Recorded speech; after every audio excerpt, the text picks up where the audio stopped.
यह शिव गुरु music studio Kohli बाजार लालगंज आजमगढ़ के सौजन्य से हमारे सहयोगी भाई हमारे गुरु समान प्रताप भैया और पप्पू भैया की देखरेख में और इधर ढोलक पे मुन्ना भैया और हमारे सहयोगी भाई सभी लोगों के देखरेख में यह सुंदर भजन बाबा भोलेनाथ श्री गुरु महाराज जी के चरणों में मन ध्यान लगाते हुए आप लोगों के बीच में भेज रहे हैं। आशा नहीं बल्कि पूरा विश्वास है आप लोगों को पसंद आएगा। एक भक्त गरीब परिवार में जन्म भयल और जाके यह दुख तकलीफ लेके बाबा भोलेनाथ श्री गुरु महाराज जी के चरणों में अर्जी लगोले बाटे। कैसे बतावे का प्रयास है।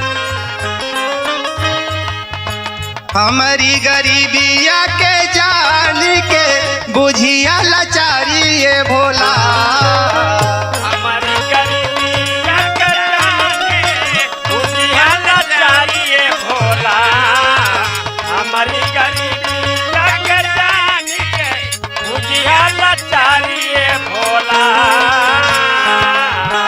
हमारी गरीबिया के जान के बुझिया लाचारी ये भोला, कह के बूढ़ावा बैल का सवारी तू आई हा दुआरी ये भोला, कह के बूढ़ावा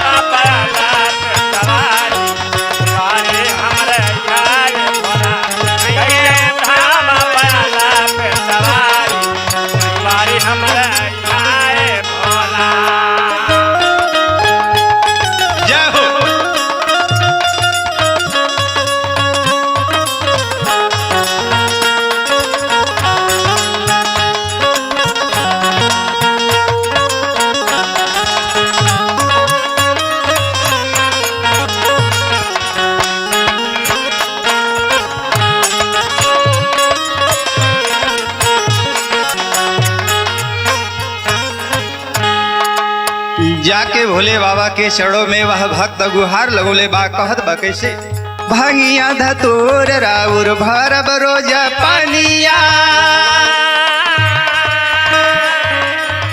जिंदगी बिताई बराउर तो हरी चरनिया, जिंदगी बिताई वाला तो हरी चरनिया, जिंदगी बिताई वाला तो हरी चरनिया, भव से सगरवा के हमरा के, भव से सगरवा के हमरा के दिया पर उतारी ये भोला,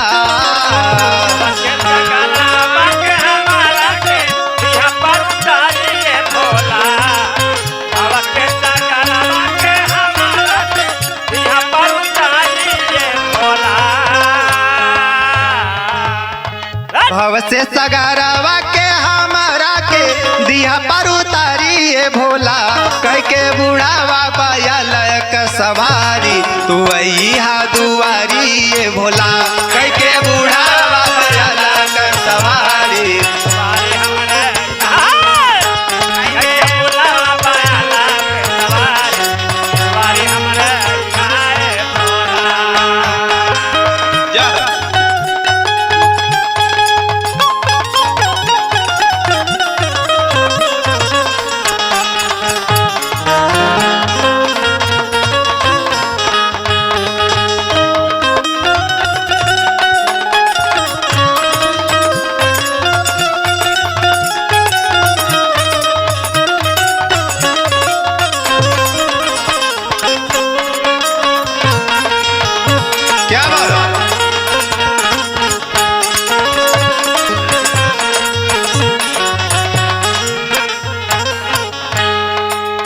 और अगली कड़ी में विनती प्रार्थना कैले बा कैसे।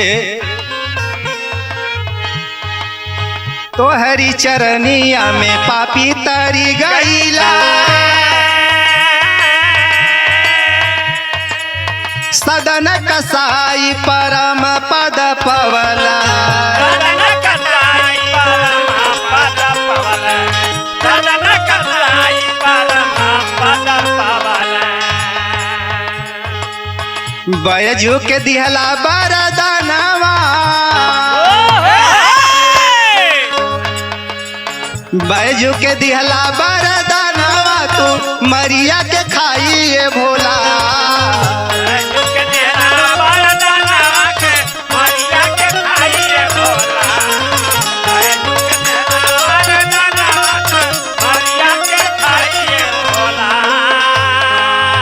बैजू के दिहला बरदानवा तू मरिया के खाइए भोला।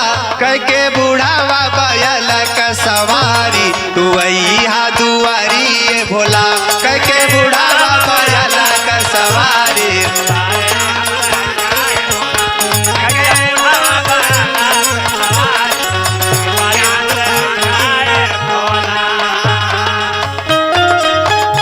बा भैया।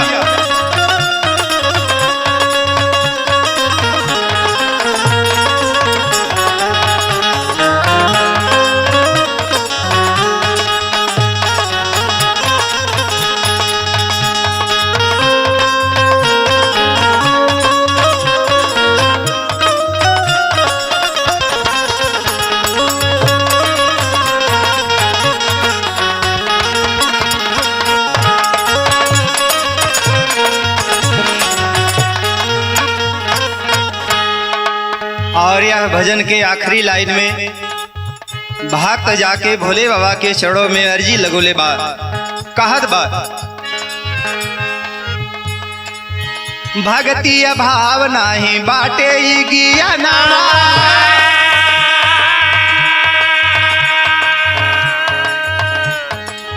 तेना सत्र पालन करबई है यार मनवा।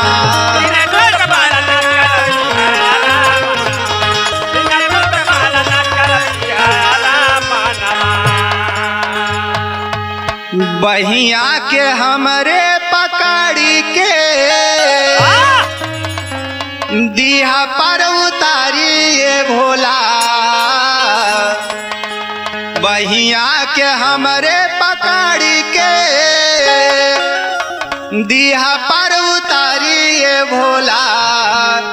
कह के बूढ़ावा